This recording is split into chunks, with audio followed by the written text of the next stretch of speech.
tangan. Janganlah tunjuk tangan udah umum. Angkat kaki.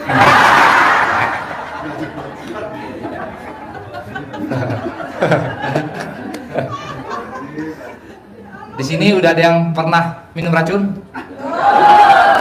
Nanti kita siapkan. Nah, itu tandanya masalah apa atau anugerah ibu dan bapak dan ibu belum seberapa dengan saya. Ya. Saya bukan ahli ibadah. Ya. Masih jauh kalau disebut dengan ahli ibadah. Mungkin bapak dan ibu lebih kuat imannya daripada saya. Seharusnya Allah lebih mengabulkan bapak dan ibu. Tapi itulah Allah yang maha adil. Ya. Saya bukan ahli ibadah, tapi Allah kabulkan dalam waktu 3 bulan. Dengan cara apa? Kalau kita ukur pakai logika, semua ini nggak masuk akal. Tapi masuk dalam rekening. Oke. Saya nggak mau menggurui, tapi saya akan berbagi. Semoga Pasti. bapak dan ibu pasti bisa lakuin. Kita deal dulu. Siapa yang bisa lakuin? Sebelum saya yang lakuin ini ya, karena tinggal mengcopy paste apa yang saya lakukan. Yang pertama, minum Afrik dulu.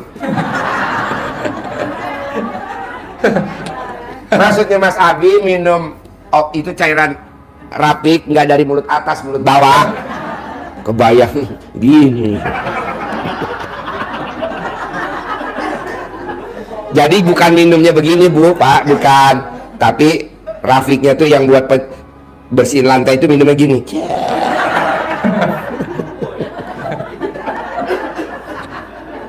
Lanjut.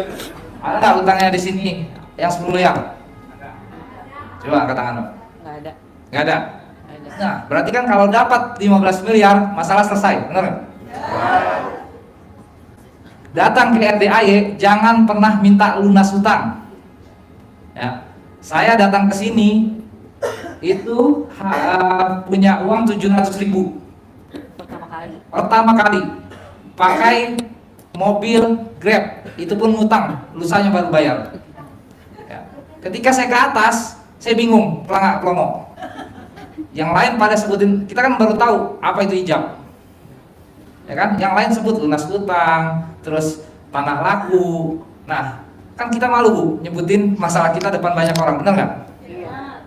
Saya langsung mintanya gini aja, ya Allah, ridhoi saya jadi kaya raya tajir melintir. Ya, karena kalau saya minta lunas hutang, besoknya saya hutang lagi, nggak lunas jadi. Kalau minta kaya raya, ya kita mau beli apa bisa. Ya.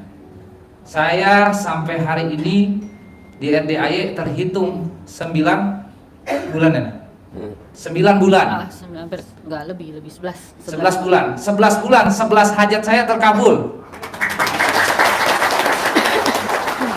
Punya rumah 3.700 apa? meter. Pasti. Makanya saya mau tamu-tamu RDA yang hadir di sini dan yang nonton YouTube, paksain. Punya rumahnya 1.000 meter. Ini mah enggak. Rumah sama tetangga temboknya dempet. Oh Allah, nggak mau gue. Iya nggak boleh. Takutnya apa? Kalau bapak dan ibu lagi ML jadi bunyi gedang-gedung.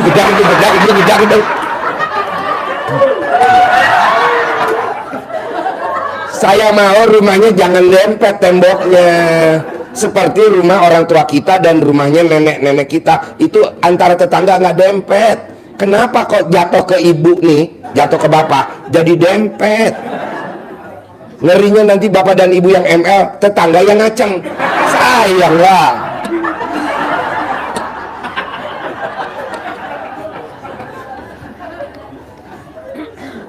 Oke. 11 hajat saya itu punya rumah, punya mobil. Dulu saya gadaikan mobil rental 13. Mobil rental, nggak ada kerjaan, nggak ada penghasilan. Tapi alhamdulillah sekarang udah balik ke kandangnya masing-masing. Total mobilnya berapa? Coba dengerin. Kalau gurunya mobilnya 22, sekarang ya, kemarin kan 19 ya. Dapat lagi kan 3 saya kan. Alphard putih terbaru, CR-V terbaru sama CR-V. Nah, waktu dia datang nggak punya mobil 11 bulan yang lalu. Iya, makanya- Sekarang mobilnya berapa? 11 bulan 19. setelah ke RDAY. 19. Supercardnya berapa? Supercardnya? Supercar-nya 4. Supercardnya 4. Tahu nggak mobil supercar? Iya 4. Waktu dia datang 11 bulan yang lalu tidak punya mobil. Iya. Rumahnya kecil. Kontrak Pak Haji. Ngontrak. Iya kecil ngontrak. Tapi sekarang rumahnya 3.700 meter. Mobilnya 19, supercarnya 4. Nah, Bapak dan Ibu juga harus. Dulu ngontrak rumahnya pasti dempet. Sekarang 3.700 enggak dempet. Waktu datang dia lihat gurunya punya kolam renang, sekarang udah punya kolam renang di rumah 3.700. Wow. Ibu mau gak seperti Mas Abi dan Balisa? Ibu mau gak seperti Pak Kiai? Tuh, coba dengerin lagi, bos, motivasi lagi bos. Nah, saya nggak punya kerjaan Pak.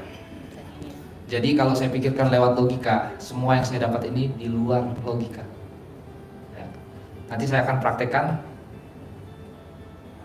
apa yang saya lakukan, ya. Tapi kalau memang kan Bapak dan Ibu mau terkabul, copy paste saya dan mintanya sabdanya Pak Haji. Ya, karena saya bukan guru yang harus menggurui Bapak dan Ibu. Waktu itu coba kasih tahu bos, bos hajatnya ke RDAY waktu itu uang berapa? Terus saya ngomongnya berapa? Dan cairnya berapa? Coba biar termotivasi. Jadi awalnya saya datang ke RDAY itu bawa uang 700.000. 700.000 pakai Grab, malam itu jam 11. Ketemu, ini saksinya masih ada nih, Pak Nur. Gitu. Yang jutek waktu itu. Pak Nur yang duduk, yang mukanya jutek. Jutek gak mukanya? Tepuk tangan. Nah, saya datang, ya, datang, ketemu sama Pak Haji. Pak Haji belum mau kasih obat ke saya, waktu itu masih di bawah. Pak Haji bilang, anak bawang, dengerin aja dulu. Nah, sampai di situ, sampailah antri 500.000, saya naik ke atas, saya ijab, kaya raya, tajir melintir. Ya, terserah Allah mau atur hidup saya kayak gimana. Ya, karena mati pun udah saya coba, Tapi nggak mati. nggak mati. Jadi gini Pak, orang kalau mau bunuh diri, kalau memang rezekinya masih ada, tidak akan mati. Tapi kalau memang rezekinya udah habis, mati. Tuh. Siapa yang mau mencoba? Dimulai dari yang pakai baju biru dulu.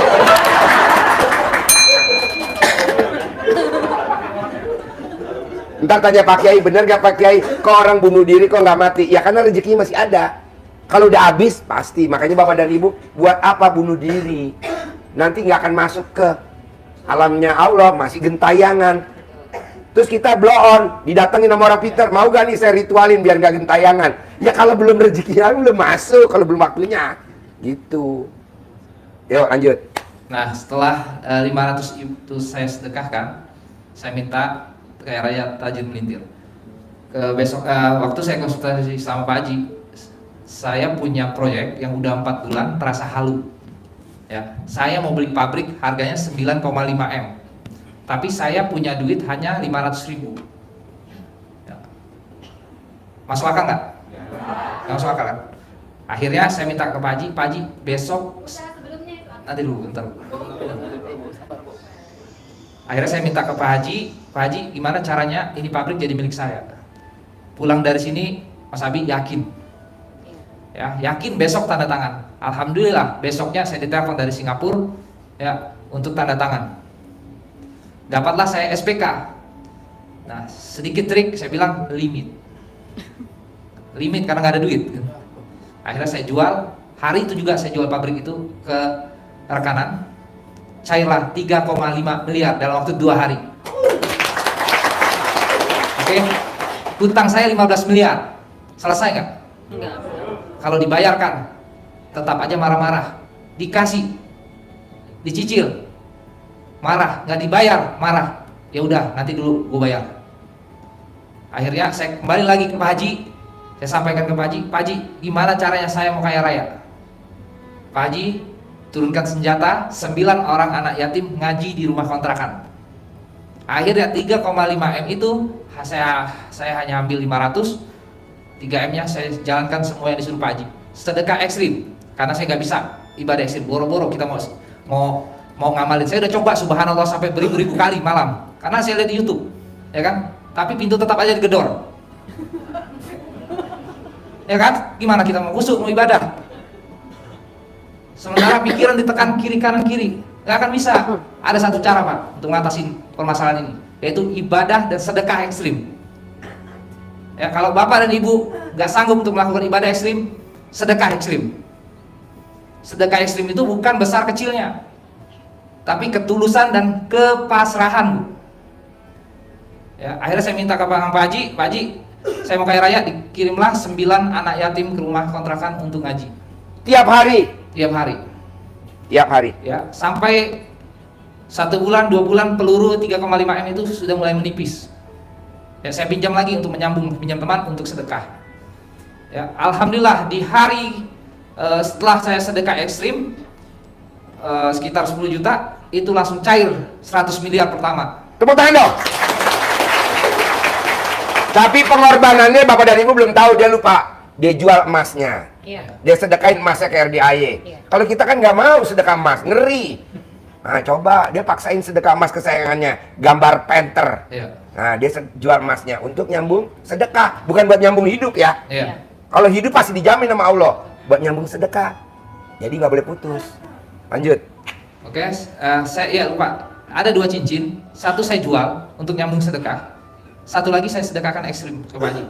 Jelang 1 minggu itu cair 100 miliar pertama. Tepuk tangan dong. Tanpa kwitansi, tanpa jaminan, tanpa apa-apa. Ya, nggak masuk akal kan? Tapi ini kejadian di hidup saya. Setelah itu saya barulah meniti berkarir dalam bidang rongsok besi pemulung. Nah, awalnya tadi ibu sampaikan, ibu tanya ke saya punya kerja, saya kerjanya setiap hari main judi online. Tepuk tangan dong. Wow. Siapa yang mau nyusul?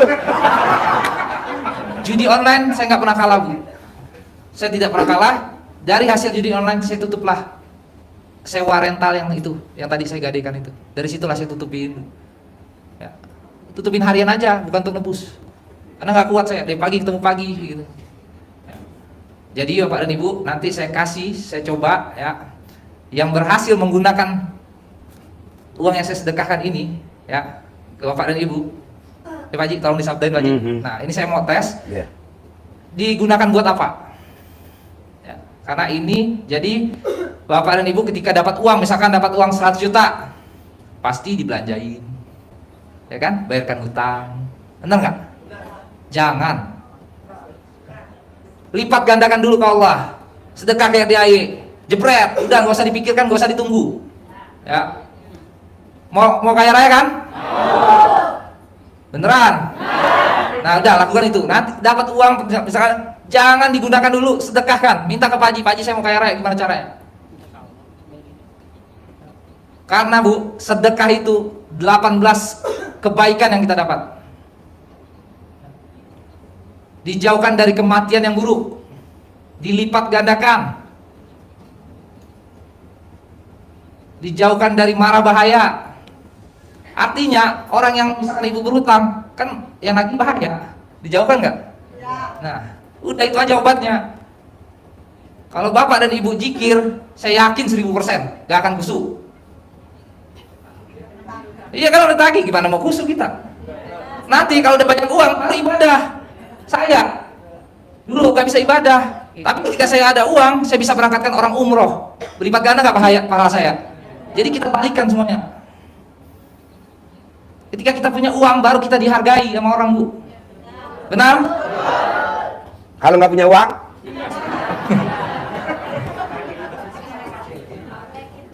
Itu. Ketika kita banyak uang, barulah kita hijrah. Sekarang mau hijrah, gimana ceritanya? Kiri, kanan, depan, belakang. Nah, saya tes ya. Coba dari ibu. Saya kasih uang ibu. Kalau saya tanya, ibu nggak bisa jawab, saya tarik lagi uangnya. Sampai ada yang bisa dapat. Oke? Pak Haji, izin Pak Haji.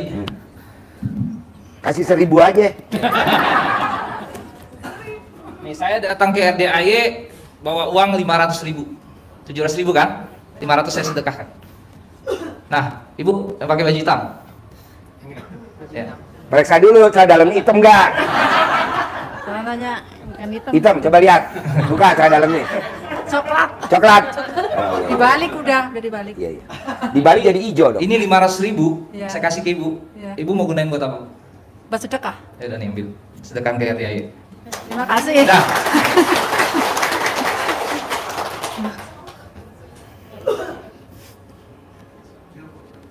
Bu Ijab, Assalamualaikum. Ibu minta sabdanya. Assalamualaikum. Pak Ya, Haji. ini rumah orang Jogja.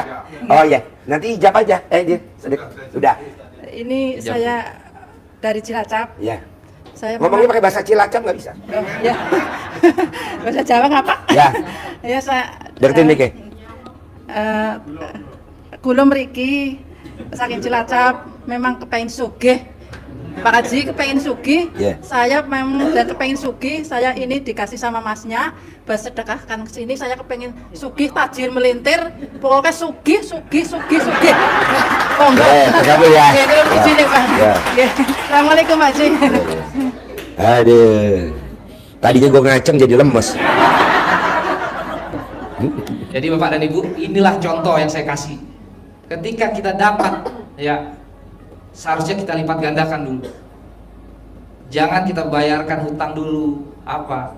Kata Pak Haji, Bi, lu ngutang buat ini bisa, lu ngutang buat beli ini bisa. Coba lu ngutang buat sedekah. Belum pernah kan? Nah sama, saya juga digituan Pak. Akhirnya, alhamdulillah, saya bisa sedekah. Ya, jadi senjata saya saat ini adalah sedekah. Jadi ngerti Bapak Ibu? Jadi gini Pak, Bapak punya uang sedekah. Allah kabulin misalkan 1 juta. Jangan dulu buat nyicil utang. Sedekain lagi 1 juta. Allah ganti 10 juta. Jangan buat bayar utang. Sedekain lagi. Tapi kan kalau di agama Islam nggak boleh. Harus dilunasin dulu utangnya. Nggak boleh sedekah. Sedekahnya nggak diterima. Nggak apa-apa.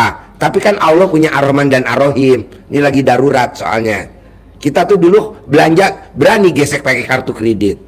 Nah, jalan dulu. Memang ilmu hidayah kadang suka nyeleneh, tapi ibu nanti nyikapinya dengan positif aja, ya, paksain.